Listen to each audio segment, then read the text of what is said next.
Kapag sinabing La Union, ang unang pumapasok sa ating isipan ay ang mayaman nitong karagatan. Pero ang di alam ng marami, hindi lang dagat ang mayaman sa La Union, kundi pati ang kanilang lupa.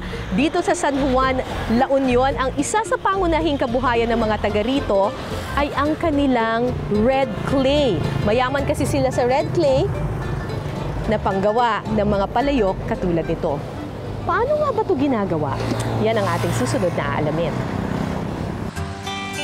Kilala ang barangay Tabuk sa pottery o paggawa ng mga palayok. Sagana kasi ang lugar nila sa red clay. Kumpara sa ibang putik, mas malagkit ang red clay na angkop sa paggawa ng palayok. Nakukuha ang red clay sa patag na bahagi sa itaas ng bundok na malapit sa kanilang barangay. Ang mga red clay galing sa bundok dinadala sa mga pagawaan ng palayok. At ang good news mga kapuso, pwede raw subukan ng mga turista ang gumawa ng palayok sa pagawaang ito. Red clay pagdamilyan. Ang pagdamilyan is an Ilocano term na ang ibig sabihin pagawaan. So, gagawa tayo ngayon ng palayok.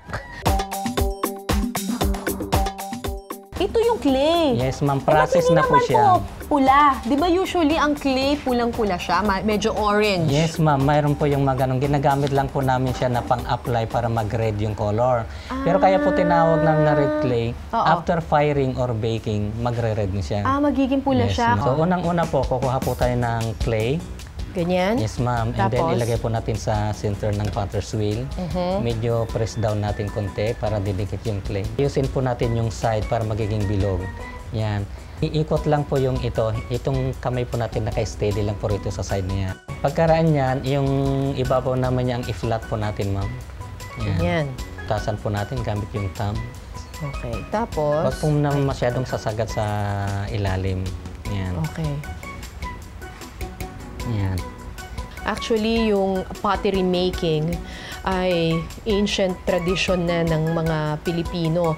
Bago pa dumating yung mga colonizers natin, bago pa dumating yung mga Espanyol, gumagawa na ng clay pots yung ating mga ninuno. So, mahalagang mapanatili natin yung ganitong klaseng art form kasi pamana ito ng ating mga ninuno. Sa kabila ng modernong panahon, nagluluto pa rin sila gamit ang palayok hanggang ngayon. Mas sumasarap daw kasi ang mga paborito nilang Ilocano dish, gaya ng dinengdeng, kapag iniluto ito sa tradisyonal na paraan. Bukod sa paggamit ng palayok, may isa pa silang tradisyonal na paraan ng pagluluto. Sa Pugo, La Union, tubong o kawayan naman ang ginagamit nila. Marami kasing taniman ng kawayan sa kanilang bayan, kaya kawayan ang pangunahin nilang produkto. Ang una nating dish, ang tinumbo na kinimelan. Ilocano word ang kinimelan na ang ibig sabihin mula sa ilog. Kaya naman manghuhuli kami sa ilog ng pangunahing rekado nito.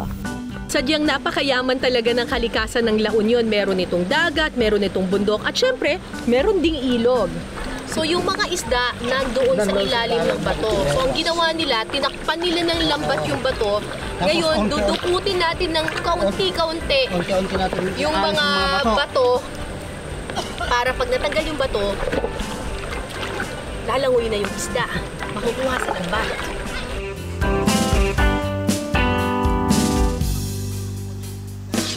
Isda, igat, hito, hipon at agaton o maliliit na crabs ang mga kadalasang nahuhuli sa ilog.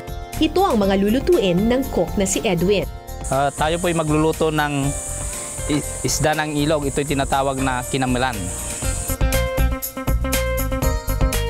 Lagyan ng bawang, luya, paminta, kamatis, sibuyas, sili, asin, suka, pinigang kalamansi at kaunting bagoong. Paghalu-haluin at ilagay sa buho. Maluluto ito ng 15 minutes.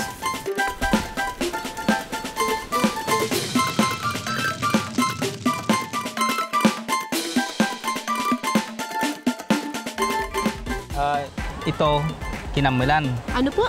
Kinamelan. Kinamelan. Oo. Ano Galing po ito yan? sa ilog. Parang paksiw. Oo. Parang paksiw yung pagkakaluto. Tapos medyo maanghang, ha? Tapos talagang sa kawayan po ninyo ito niluto? Oo, ma'am. Mas masarap ba kapag sa kawayan niluluto? Oo, ma'am. Kasi iba-iba yung lasa. Dahil ang La Union ay marami ring mga upland areas, so maraming mga plantasyon dito ng bamboo. Maanghang at magata naman ang tinungbo na karne. Kaya tinawag din nila itong Ambangonan Express. Ambangonan Express. May karne dito ng baboy, lagyan ng gata ng nyog, lagyan natin ng konting asin, tapos paminta, tapos siling mahaba pero naiwan na to. At saka siling labuyo. Tapos lagyan ng sibuyas. Tapos lagyan ng bagoong na alamang. Tapos haluin. Ilalagay at iluluto rin ito sa tubong. Ambangonan Express. Naku, parang Bicol Express pero gawa ng Ambangonan. Sarap ha? Para siyang Bicol Express. Kasing ang hangdem, pero mas magata siya. May gata yan. May gata ito. Tsaka parang malinamnam talaga yung gata niya. Sarap.